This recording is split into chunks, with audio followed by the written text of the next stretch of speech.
이게 아까 말씀하셨던 그 야근을 줄여주는 그렇죠. 큰 요소가 됐던 거죠. 하나하나 다 할 수가 없으니까.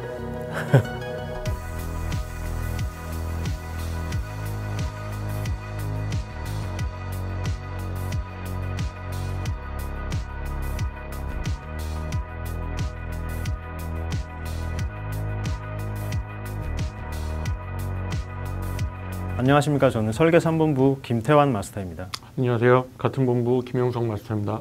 네, 오늘 소개드릴 프로젝트는 베트남 동북부 지역 광린성 하롱시에 위치한 다목적 실내 경기장인데요. 공식 명칭은 꽝린 다목적 실내 경기장인데, 꽝린성이라는 지역 자체가 여러 가지 시가 몰려있는 우리나라로 치면 도의 개념처럼 좀 더 친숙한 하롱베이 다목적 실내 경기장이라고 명명을 하고 진행을 하겠습니다. 본 경기장은 3개층으로 구성되어 있고 연면적은 약 6,000평 정도 되고요. 5,000석 규모의 실내 경기장인데, 흔히 저희가 생각하는 배구 경기장이나 체조 경기장 같은 실내 경기장 규모로 생각하시면 되겠습니다. 시작은 저희가 2011년도에 베트남의 문체부 같은 기관에서 현장 설계로 발주를 했고, 그 현장 설계에서 저희 사무가 당선됐었습니다. 사실 그 당시에는 베트남 하노이에서 2018년도 아시안게임이 개최지로 선정될 예정이었고, 그래서 이 경기장을 아시안게임 경기장으로 사용하려고 이 현장 발주를 낸 거였는데, 현지 사정에 의해서 이 아시안게임이 철회가 됐고, 이 프로젝트도 덩달아서 한 2년 정도 홀딩이 됐었습니다. 그러다가 한 2년 지나서 2014년도쯤에 갑자기 이제 베트남 쪽에서 연락이 와서 이걸 빨리 설계를 좀 해달라, 뭐 당장 한 달 만에 설계를 해서 내놔라 했는데, 이건 좀 무리다. 그래서 저희가 좀 스케줄을 짜고 한 4개월 정도 기본 설계를 하는 게 당시 저희의 롤이었고, 저희가 기본 설계 납품한 걸로 베트남 현지에서 실시 설계와 인허가를 거쳐서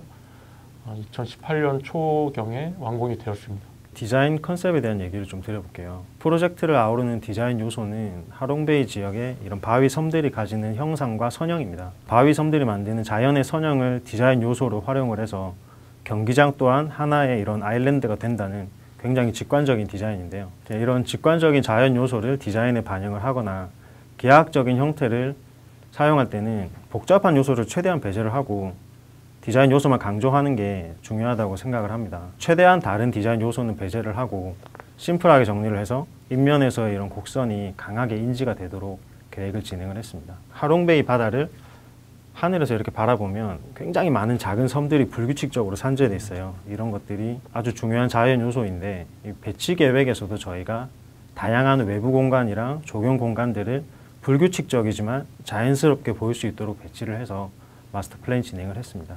그리고 또 하나의 숨은 디자인 요소가 있는데요. 보통의 바다들은 파도 때문에 섬이 이렇게 물에 비치거나 하는 그런 현상은 잘 없거든요. 근데 하롱베이는 바다가 섬들이 굉장히 많다 보니까 호수처럼 굉장히 물이 잔잔하고 고요해요. 그래서 바위 섬들이 물에 비치는 그런 경관이 굉장히 특징적인 부분인데, 경기장 주변에 수공간을 배치를 해서 리플렉션을 연출을 하도록 노력을 했습니다. 경기장 계획에 대해서 간단하게 좀 말씀을 드릴 텐데요. 경기장 계획의 가장 기본이 되는 게 객석의 형태와 단면 계획입니다. 형태라는 거는 가운데 이제 경기나 이제 무대를 할 수 있는 공간이 있고, 이거를 이제 어떤 형태로 객석을 구성하느냐인데, 일반적으로 정방형, 원형, 타원형, 시공성과 객석 그 시야 거리를 다 고려해서 최적이라고 생각했던 정방형으로 객석 형태를 잡았고요. 단면 계획이라는 거는 이제 흔히 저희가 C밸류라고 하는 시야각을 따지는 게 있는데,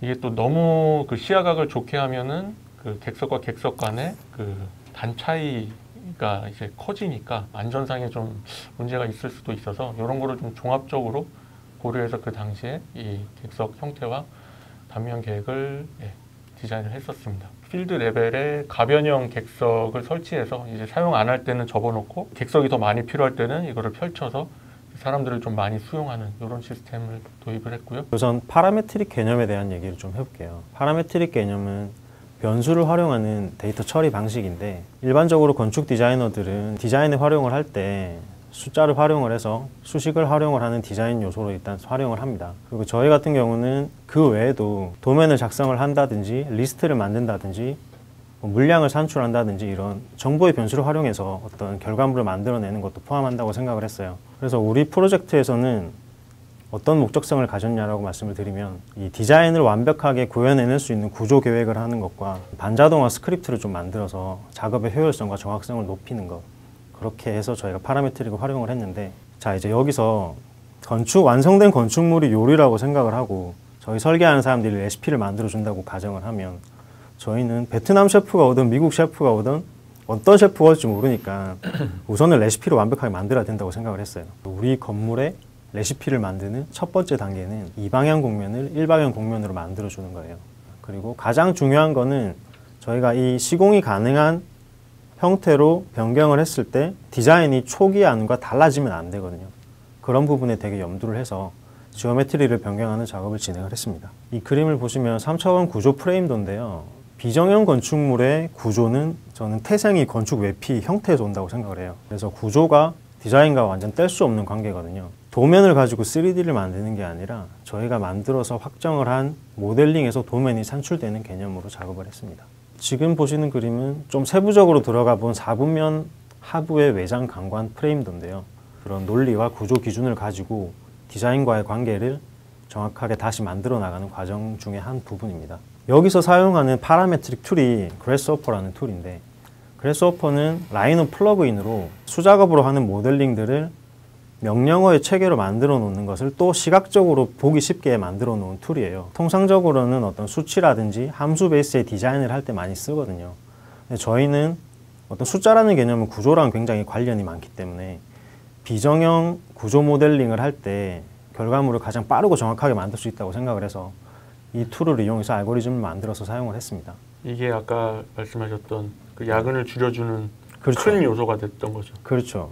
이거를 3차원 곡선에다가 반지름을 얼마를 가지는 강관을 배치를 하고 팔로우를 하고 이거를 하나하나 다 할 수가 없으니까 그 외에도 외피 스킨을 저희가 시공할 수 있는 조각조각으로 쪼개지는 개념을 저희가 패널링이라고 부르는데, 이게 디자인이 변경될 때마다 패널링을 매번 할 수가 없기 때문에 이런 부분들과 그 패널 사이의 간격을 조정하는 작업들도 저희가 알고리즘으로 만들어서 시간을 단축하는 요소로 활용을 했습니다. 핸드레일 같은 경우는 이 콘코스나 건축물의 평면도가 바뀔 때마다 따라가면서 이제 3차원으로 바뀌는 건데, 이것도 계획 바뀔 때마다 하면은 너무 오래 걸리고 시간이 많이 소요가 되니까 저희가 단순 반복형 모델링은 그래스호퍼 스크립트를 활용을 해서 시뮬레이션을 해서 시간을 많이 단축했던 그런 경험이 있습니다. 이 모든 작업들이 만약에 예를 들어서 10시간이 걸리는 작업이고 계획이 변경이 됐으면 또 10시간을 작업해야 되는 상황인데, 지금 같은 알고리즘을 활용을 하면 두 번째, 세 번째, 네 번째 작업에서는 2시간, 3시간 만에 끝낼 수 있는 그런 프로세스를 가지고 있다고 보시면 돼요. 전체적인 모델링 과정을 보여드리면 RC 모델링을 하고요. 스틸 프레임을 저희가 계획한 대로 올려주고 두 가지 타입의 스킨을 지붕에 올리고 측면에 알루미늄 복합판을 올리는 모델링 과정입니다. 그리고 꼭 하나 말씀드려야 될 부분이 CAD와 CAM이라는 개념이 있는데, CAD에서의 D는 디자인이고 CAM의 M은 Manufacturing이에요. 제작을 위한 컴퓨터 활용이라는 뜻인데, CAM은 시공 단계의 개념이기는 한데 저희가 비정형 건축물에서는 이거를 고려를 하지 않으면 그거는 그냥 그림이 될 수밖에 없거든요. 그래서 비정형 건축물은 CAD와 CAM이 통합적으로 고려가 되어서 건축 도면이 디지털 패브리케이션 하는데 중요한 소스가, 완벽한 소스가 되어야 디자인이 완벽하게 구현이 된다고 생각을 합니다. 측면, 곡면 부분의 경우에는 커팅을, 디자인이 다 돼 있는 상태에서 패널링을 하는 것을 저희가 패널링을 먼저 한 다음에 커팅하는 방식으로 변경을 하는 작업들을 진행을 했습니다. 각 패널은 다 플랫으로 계획이 되어 있고 전체가 모이면 곡면이 되는 그런 형상이고, 그 외에도 조각조각들이 모이는 부분들이 생길 수밖에 없는데, 조그마한 패널이 생길 수밖에 없는 부분에서는 그 조각들을 통합을 하는 과정을 또 진행을 하게 돼요. 이거는 어떤 룰을 바꿔가면서 직접적으로 이렇게 조정을 하는 부분인데, 그렇게 해서 저희가 진행했던 도면들이 다 완벽하게 보시는 그림처럼 시공 과정에서 정확하게 반영이 되어서 시공 사진에 나타나 있는 부분을 볼 수가 있습니다. 패널 시스템인데요. 이 곡률이 두 가지고 이거에 따라서 이제 골판과 복합 패널 시스템을 적용을 했습니다. 지붕 메인 프레임에 이제 퍼린을 얹어서 브라켓으로 이제 그 곡면을 잡았고요. 인면 패널 부분은 구조 부재와 패널 사이에 패널 모듈을 따라가는 T바들을 붙여서 이 패널들의 그 곡면을 예, 구현했습니다. 패널 조각조각들의 중심점들을 이제 워크 포인트로 잡아서 대략 한 2,000개 정도 되는 그 패널들의 워크 포인트를 저희가 좌표화했고, 그거를 이제 다 도면화해서 예, 납품도서에 저희가 다 끼워 넣었죠. 기본 설계 단계에서는 잘 하지 않는 이런 접합 상세라든지 이 작업 프로세스와 관련된 내용들, 어떤 식으로 시공하면 좋겠다, 어떤 식으로 이제 패널 가공을 하면 좋겠다라는 좀 시공 단계에서 좀 많이 도움이 될 만한 그런 정보들을 최대한 예, 납품할 때 같이 구성을 했습니다. 네, 보시는 시공 과정도 저희가 확인을 할 수가 있고요. 현지에서 시공을 하는 과정들이나 건설이 되는 중에도 이런 언론에서 기사가 많이 나오고 했거든요. 최첨단 공법을 활용을 해서 3차원 좌표 체계를 활용하는 조립 공법을 활용을 했다. 이런 내용들을 봤을 때 저희가 준 정보들을 가지고 이분들이 현지에서도 제대로 공사를 하기 위해서 되게 많은 노력을 했구나, 그런 생각을 했습니다. 그래서 저희가 당시에 납품했던 모델링과 건축 정보를 가지고 시뮬레이션을 해본 이미지들도 볼 수가 있고요. 보시는 그림처럼 위에는 이제 저희가 시뮬레이션 했던 3D 이미지고 하부에 있는 그림이 이제 시공 사진인데, 저희가 제가 만든 건물이니까 제 자식처럼 저는 정확하게 볼 수가 있거든요. 보면 정말 줄 하나 안 다르게 시공이 잘 되어 있어요. 그래서 저희가 정보를 제대로 제공을 했기 때문에 시공이 잘 됐다고 생각을 하고, 그런 부분에 있어서 저희가 그래도 뿌듯하고 보람을 느꼈던 그런 장면이었습니다. 보시는 것처럼 가까이서 찍은 패널의 부분도 이런 라이닝이 되게 잘 돼 있고, 각각의 시스템들이 서로 잘 어우러지게 굉장히 평면적으로 크게 느껴지지 않을 정도로 잘 시공이 되어 있습니다. 저희가 이 건물을 설계를 하기 전에는 베트남에서 사무 설계, 한국의 설계 사무소에 대한 이미지가 크게, 이미지 자체가 별로 없었다고 알고 있어요. 그래서 저희가 이 건물을 짓고 나서 지금은 배구 경기 홈구장으로도 활용이 되고 있고, 어떤 격투기라든지 그 배드민턴, 탁구 이런 지역 내 행사들이 굉장히 많이 열리고 있거든요. 그래서 유명한 경기장이 됐죠. 네, 꽤 유명한 경기장이 돼서 사람들이 되게 좋아하는 모습도 보이고 기사에도 조금씩 나오고 이러다 보니까 사무 설계에 대한 베트남 내에서 이미지가 되게 많이 올라갔다고 알고 있어요. 지금까지 저희가 무슨 설계를 되게 저희만 잘한 것처럼 얘기를 했는데 저희는 베트남에서 기술자분들이 잘 시공해 주실 거라는 신뢰를 어느 정도 가지고 최대한의 정보를 제공해 드린 거고, 그리고 베트남에서 저희 엔지니어 분들도 저희 설계를 되게 존중해 주시고, 저희가 준 정보를 가지고 거의 완벽하게 시공을 해 주셔서 저희가 그 부분도 되게 리스펙트 할 수밖에 없잖아요. 그죠? 그럼요. 예, 그런 부분들도 좀 놀란 부분이 있고, 이제 경기장을 구글맵에서 보면 장소 리뷰가 되게 많아요. 한 50개 이상이 있는데 거기 보면 구글에서 자동으로 번역을 해서 알려주거든요. 베트남어를. 거기를 보면 예쁘다라는 말이 되게 많고, 아름답다, 그리고 현대적이고 깔끔하다, 이런 내용들이 많아서 베트남 분들이 되게 좋아해 주시고 계시구나, 그런 게 되게 기분이 되게 좋았거든요. 아, 그리고 저희 베트남 지사도 있잖아요. 아, 네. 그렇죠.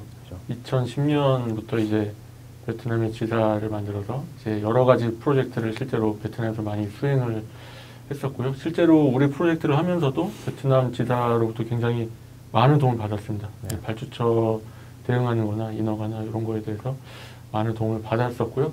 그 베트남 지사 쪽에 인터뷰가 준비되어 있다고 하니까 한번 보시죠. 베트남 대표 사무소 김장우 마스터입니다. 저는 베트남이라는 글로벌 마켓에서 사무 설계를 대표하여 마케팅 업무를 담당하고 있습니다. 저희 사무 설계는 베트남에 2010년에 최초 진출해서 올해로 10년이 되는 해입니다. 베트남이라는 국가는 지금 최근에 가장 눈부신 성장을 하고 있는 주목받는 국가입니다. 사무 설계는 저희 본사 그리고 현지에 역량을 모두 집중을 하여 베트남이라는 국가의 발전에 함께 성장해 나갈 수 있는 그런 기회를 잡도록 노력을 하고 있습니다. 베트남을 방문하실 수 있는 기회가 되신다면은 그 기회에 저희 사무설계에서 현지에 설계한 랜드마크 건물들을 통해서 사무설계를 다시 한번 인식하실 수 있는 기회가 오기를 기대해 보도록 하겠습니다. 감사합니다. 이게 팬데믹 기간이어서 저희가 중공 건축물을 현지 로케를 갈 수가 없는데, 좀 상황이 좋아지면 직접 찾아가서 또 보여줄 수 있는 기회를 만들도록 할 테니까 좀 기대를 해주시고요. 다음에는 또 더 재밌고 괜찮은 프로젝트로 또 다시 찾아뵙도록 하겠습니다. 감사합니다. 감사합니다.